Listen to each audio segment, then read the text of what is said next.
Stable job हर person का dream होता है, एक secured and bright future her person चाहता है, लेकिन सबसे बड़ी गलती भी स्टूडेंट्स यहीं पर करते हैं कि वो अपनी पढ़ाई पूरी होने का वेट करते हैं एंड उसके बाद ये एक्सप्लोर करना, ये समझना स्टार्ट करते हैं कि अगर उन्होंने किसी पर्टिकुलर स्ट्रीम, किसी पर्टिकुलर सब्जेक्ट में अपनी ग्रेजुएशन, अपनी पोस्ट ग्रेजुएशन परस्यू कर रखी है, तो उसके बाद उनके लिए क्या करियर अपॉर्चुनिटीज़ या जॉब अपॉर्चुनिटीज़ अवेलेबल रहती हैं। So hello everyone, welcome to CUET PGRR 24/7। This is Priya, your educator and mentor for economics. और इसीलिए सभी इकोनॉमिक्स स्टूडेंट्स जिनके इस तरीके के कोई भी डाउट है कि अगर हमारी पोस्ट ग्रेजुएशन या मास्टर्स हमने इकोनॉमिक्स में कंप्लीट कर ली है, या फिर अगर आप प्लान कर रहे हैं कि हमें करनी चाहिए भी परस्यू या नहीं, तो वो सब कुछ आपके जो भी डाउट्स हैं वो क्लियर होने वाले हैं, क्योंकि we will be talking about कि क्या जॉब अपॉर्चुनिटीज़ या करियर अपॉर्चुनिटीज़ इकोनॉमिक्स में मास्टर्स करने के बाद स्टूडेंट्स के लिए हो जाती है ओपन और available. Okay, so let's begin. हम ये समझने से शुरुआत करते हैं कि क्या करियर अपॉर्चुनिटीज़ हैं, कौन कौन सी अपॉर्चुनिटीज़ हैं आपके लिए अवेलेबल। तो सबसे पहले डेफिनेटली हर स्टूडेंट, हर पर्सन गवर्नमेंट जॉब पाने का ड्रीम रखता है। सो वहीं से शुरुआत करते हैं। सबसे पहले आपके पास एक बहुत ही बढ़िया ऑप्शन है, that is Indian economic services. तो UPSC, that is union public service commission, वही कमीशन जो आपकी सिविल सर्विस एग्जामिनेशन, जो IAS, IPS, IFS जैसे पोस्ट पर आपको जॉब देते हैं, इन सभी पोस्ट के लिए एग्जाम कराता है। वही कमीशन आपके लिए इंडियन इकोनॉमिक सर्विसेज के लिए भी एग्जाम कराता है। तो वो सभी स्टूडेंट्स जिन्होंने अपनी मास्टर्स कर रखी है इकोनॉमिक्स में, वो इस एग्जाम को देने के लिए एलिजिबल हो जाते हैं और इस एग्जाम को क्लियर करके आपको इंडियन इकोनॉमिक सर्विसेज में आपको पोस्टिंग मिलती है। Correct. Okay, now if I talk about RBI grade B officer DEPR stream. So RBI के बारे में हर पर्सन जानता है। सो RBI भी अपना एक एग्जाम कंडक्ट कराता है, that is RBI grade B officer, और उसमें मैं पर्टिकुलरली बात कर रही हूँ आपसे DEPR स्ट्रीम के बारे में। Okay, so DEPR stream is department of economic and policy research.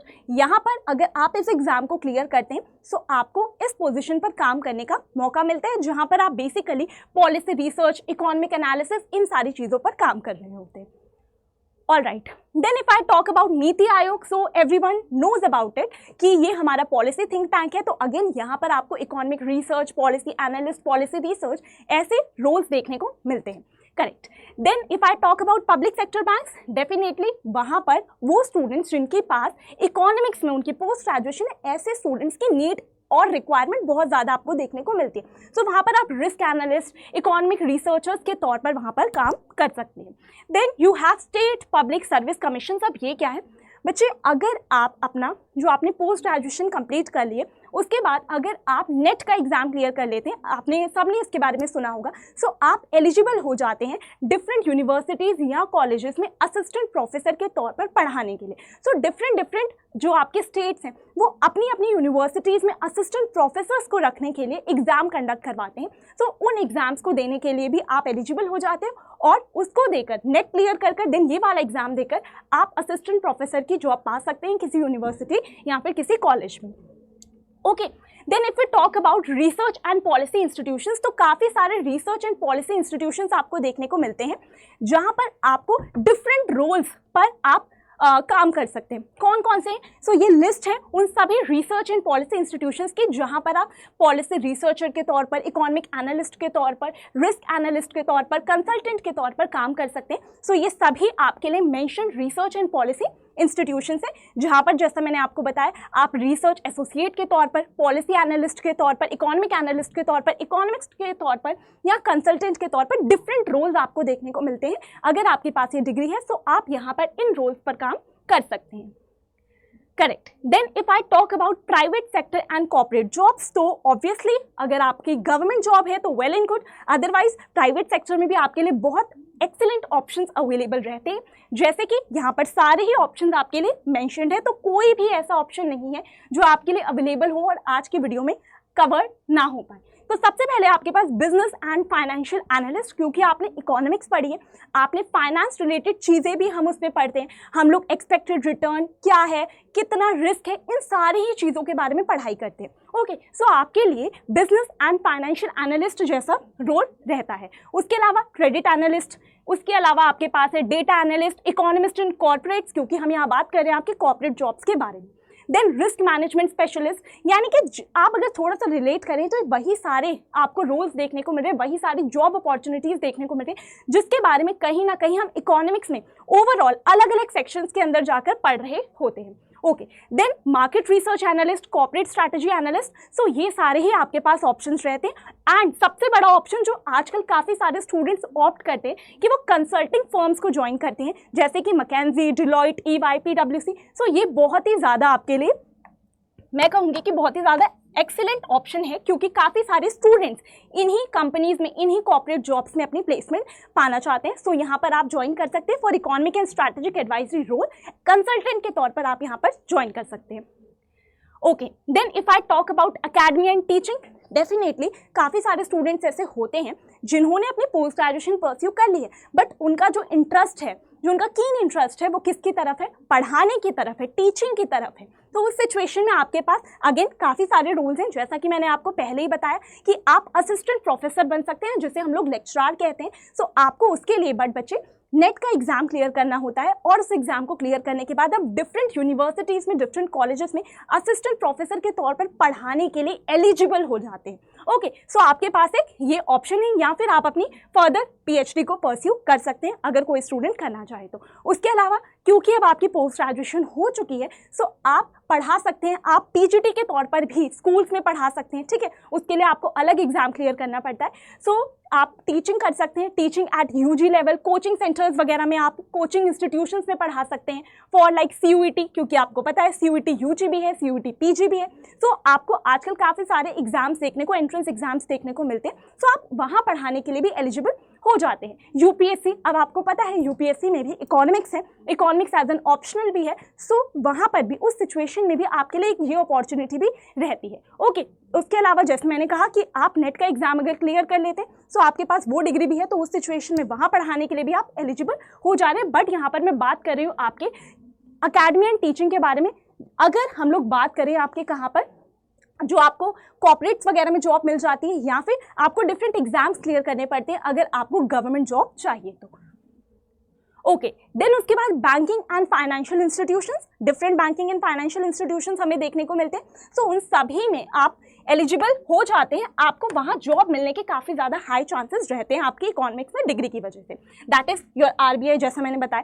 Similarly securities and exchange board of India जो है हमारा, वहाँ पर। देन नबार्ड भी एक बहुत ज़्यादा national bank for agriculture and rural development, यहाँ पर भी आपको ये भी अपना एक एग्जाम कंडक्ट करवाता है बेसिकली, वहाँ पर भी आप एलिजिबल हैं। देन प्राइवेट बैंक से काफ़ी सारे definitely and credit rating agencies हैं जहाँ पर आपको डिफरेंट रोल्स देखने को मिलते हैं। Okay, if I talk about data science and analytics, तो ये सारे ही आपके पास ऑप्शंस अवेलेबल रहते हैं। इकोनोमेट्रिशियन, क्वांट एनालिस्ट, उसके अलावा बिजनेस इंटेलिजेंस एनालिस्ट, तो ये काफ़ी सारे आपके पास डेटा साइंटिस्ट ऐसे पोस्ट पर आपको काम करने को मिल सकता है। बट जब हम बात करें डेटा साइंस एंड एनालिटिक्स की, तो बच्चे यहाँ पर आपको रिक्वायर्ड है कि इन चीज़ों की नॉलेज हो, जैसे कि पाइथन, स्टैटा, R, इन सब चीज़ों की ज़रूरत है कि आपको पता हो, ऑलरेडी आप इनके बारे में जानते हो। कई बार जब स्टूडेंट्स अपनी ग्रेजुएशन करते हैं उस टाइम पर भी इन सारे सॉफ्टवेयर्स के बारे में हमें पढ़ाया जाता है, इन सब पर काम करना भी सिखाया जाता है।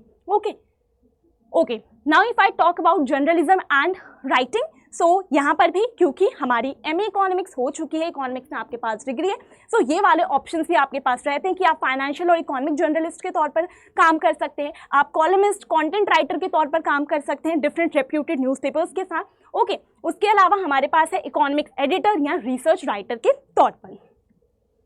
राइट, सो बच्चे यहाँ हम लोगों ने बात कर ली है, काफ़ी सारे मल्टीपल ऑप्शंस आपके पास अवेलेबल हैं अगर आप मास्टर्स करते हैं अपने इकोनॉमिक्स में या फिर ऑलरेडी कर चुके हैं। सो ये सारे options government and public sector jobs के बारे में हमने बात करी पॉलिसी एंड रिसर्च इंस्टीट्यूशंस के बारे में हमने बात करी, आपके private sector and corporate jobs के बारे में।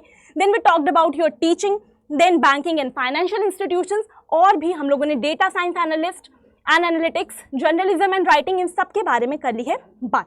ओके, सो बच्चे ये तो बात हो गई कि क्या क्या करियर अपॉर्चुनिटीज अवेलेबल हैं। लेकिन करियर बनाना है तो पहले पढ़ना तो पड़ेगा। और पढ़ना क्या पड़ेगा? जिस करियर के बारे में हमने बात करी, यानी कि इकोनॉमिक्स में आपको अगर अपनी मास्टर्स करनी पड़ेगी तब जाकर ये ऑप्शंस आपके लिए अवेलेबल होंगे। एंड जिन्होंने कर ली है ये वीडियो उनके लिए भी हेल्पफुल होने वाला है, क्योंकि उनको भी एक आइडिया, ओवरऑल आइडिया इस वीडियो से मिलने वाला है। सो अगर आप उन स्टूडेंट्स में से हैं जिन्होंने करियर अपॉर्चुनिटीज देख ली कहीं ना कहीं, यानी कि आप अपनी इकोनॉमिक्स में मास्टर्स परस्यू करने का प्लान करें या फिर ऑलरेडी प्लान कर चुके हैं, तो बच्चे उस केस में आपके लिए यहाँ पर हमारे सभी कोर्सेज अवेलेबल हैं CUET PG 2026 इकोनॉमिक्स के लिए। सो आप बैचेस में एनरोल कर सकते हैं, जहाँ पर मेरे साथ आप करने वाले हैं अपने इस एग्जाम CUET PG जो आपका एंट्रेंस एग्जाम है उसके लिए पूरी की पूरी फुल फ्लेश्ड प्रिपरेशन। ओके, सो आप चाणक्य 2.0 बैच भी ज्वाइन कर सकते हैं और आप महापैक भी ले सकते हैं। दोनों ही ऑप्शन है आपके पास। आपको अगर बैच रिगार्डिंग कोई भी क्वेरी है, कोई भी कंफ्यूजन है, कोई भी डाउट है, so you can mail me on my email ID। So यहाँ पर मेरी ईमेल ID मेंशन्ड है।